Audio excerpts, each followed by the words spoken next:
Wes har min friend and welcome to another video. My dear friends, this is kind of late, but this is a more or less of a review of the Andor TV show that I know, if you've been following my channel for quite some time, you know that I have refused to watch and review Andor. However, it just so happened that I was kind of forced to watch Andor by somebody I know, and so I did. And as a lifelong Star Wars fan, I considered it my duty to review it and provide you with my honest take and opinion about the TV show. First and foremost, I have to say that this review will contain some minor spoilers, but what do you really want to spoil about a prequel to a prequel? So I can't imagine any situation in which there would be a person that wouldn't want Andor to be spoiled for them. However, I have to say that the show is quite objectively good, but it is not Star Wars, and I do not consider it to be a canon as far as the Star Wars universe goes, at least my own head canon. I am one of those people who are firm believers in the pre-Disney canon, the extended universe as created before the acquisition of Lucasfilm. So, why is it not Star Wars? Because it has got nothing of the atmosphere of the previous stories. Now, I shall only be comparing Andor to the cinematic releases and to the TV releases of Star Wars stories. Nothing of the novel material or the comic book material. Because, of course, we have had many stories about the underdogs and the rebels and the smugglers and so on and so forth that really did not resemble the films that we all love. And by that, I mean the 6 original films made by George Lucas. Now, of course, there have been many people arguing with me on the internet about what is Star Wars and what isn't, but let us refer to what George Lucas said, and not only once, but many times in interviews, and that is that he made Star Wars for kids as a children's story, and that it is really the story of the Skywalker family. Now, we know, of course, that the original trilogy is about Luke Skywalker, and it's basically a fun fantasy in space. It is space opera about the hero saving a princess with an old wizard against, and fighting against the Dark Lord. Now, the prequel trilogy is about the origins of his father, of Darth Vader, Anakin Skywalker. Now, George Lucas planned his own sequel trilogy that was never to be, and alas, we only got the abhorrent and atrocious Disney sequels. Andor is a decently made heist/crime sci-fi TV show from space that contains maybe too many things and aspects that are taken straight from the real world, from the primary world, although they are not being called the same names we call them in our reality, such as blue Chinese food, noodles that are being eaten from the boxes that are being used for the real world Chinese food, or blue Nesquik breakfast cereal. Literally, the little balls, which are not just only blue in the TV show, but brown blue or blue brown. Of course, in the show, eaten with blue milk, which, yes, this is taken from Star Wars, but we all know that it is bloody Nesquik.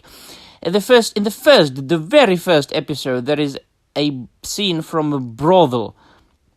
It is quite apparently and explicitly a brothel where, Andor goes in search for his sister. Once again, some of you might be referring to some of the novels from the original Star Wars canon. And I say, yes, but these novels are mostly and were mostly read by adults, not by, the wide audience of every age, for which Star Wars films are made. So I am making a clear distinction between Star Wars films and TV shows and the extended universe made of the literature.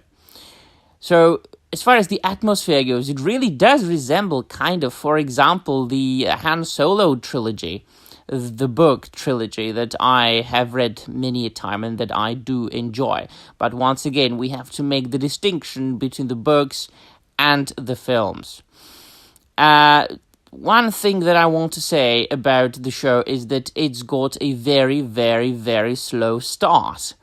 The first 5 episodes were very boring. I had to get through them. It was, yes, I know it had to establish certain things, but my firm belief is that if you want to grasp the attention of the common viewer, of the wide audience, not only people who are Star Wars fans and who are willing to sit through the first 5 episodes to get to something more exciting, you have to grasp the attention of that said wide audience from the very beginning, from the first episode. You need to make it intriguing. This is Star Wars. That means, or should be, not really, it isn't, but it should be, right? Star Wars. So it should be action-packed, it should be exciting, it should be suspenseful from the very beginning. But then again, what do you expect? How can it be suspenseful where it is a prequel to a prequel about a character whose fate, whose end and you have known since you watched Rogue One? Starting the 6th episode, it picks up some pace, especially then when actually interesting characters start to appear on the screen, such as Mon Mothma, or the Kino, the character portrayed by Andy Serkis. One other character that I extremely appreciate is the guy portrayed by Stellan Skarsgård. To be honest, I've got really no problems with the characters. The characters are very, very well written. And that's the problem. The show's good. But too little too late, Disney. After all the donkey manure you have given us in the form of the Disney sequels, and Han Solo, or Star Wars The Solo Story, whatever is it called, and the abhorrent Obi-Wan Kenobi show, you're giving us something good, and that really caused many people not to watch Andor, and not seeing something that is actually very well crafted, even though it's not Star Wars. So all the characters are good. The Imperials, the Imperial Lady, now she's a good villain. She's a very well portrayed baddie. And the same can be said about each and every single character. The stepmother of Cassian Andor and the little droid they have, completely different from those stupid droids like BB-8 or that bloody something from Obi-Wan Kenobi that I don't even remember the name of. There is really no major law to be broken because it is completely separated from everything. By everything, of course, I mean the main story. Of course, this is a prequel to the Rogue One, but we do not have this established yet. They are basically just trying to start up the rebellion. And that is one of the better aspects of the show.